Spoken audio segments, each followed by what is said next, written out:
mean, the days when we played the All Blacks, we all know the All Blacks in the last 4 or 5 months have had unprecedented losses. Yep. They've probably lost 75% of their games. When I played them, and I'm not saying it was harder when I played them, don't get me wrong, but I seriously remember you wouldn't count the mistakes they made on one hand. And now you're seeing them sometimes making 10, 12, 15 mistakes. But that's what it is, minimising the errors. I mean, in that World Cup in 91, we conceded 1 try in the quarterfinals, semi-finals, finals. Yeah.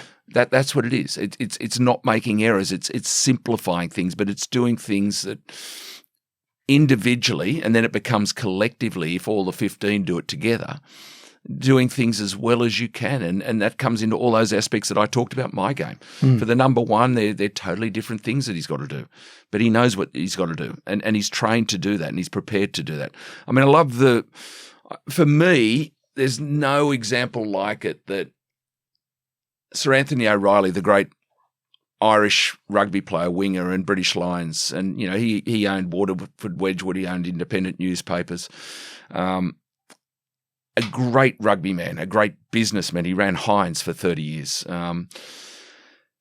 But he invited me, I was lucky enough, I think it was 2007, to join a bunch of his advisory board for the third test in Auckland against the British Lions.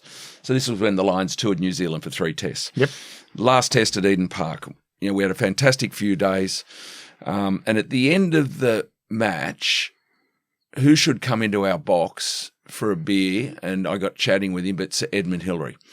Oh, right. And I was an amazing admirer of Hillary and what he did, being the first to go up the mountain. Yep. And I'd read a biography, and I introduced myself. We had a beer. He was in his 80s back then. And from memory, in 2007, it was 50 years after he went up the mountain. At the end of our 10-minute chat, and he was looking to go, I asked him, I said, "Sir, would you mind if I asked you a question? I've read your biography." He said, "No, not at all." And I said, if I ever met you, I'd always want to know, did you ever look up and think, I'm not going to get there? He said, "Nick, believe it or not, I never ever looked up at the top of the mountain." He said, "Had I done that, I suspect there's a good chance I wouldn't get there.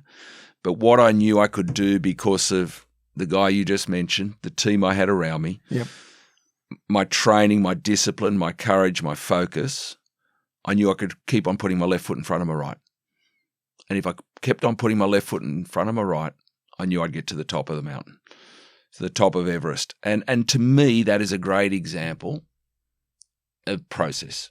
You get the process right. And I mentioned it's not just throwing your left in front of your right. It's the team, the preparation, the discipline, the courage, the focus, all those things.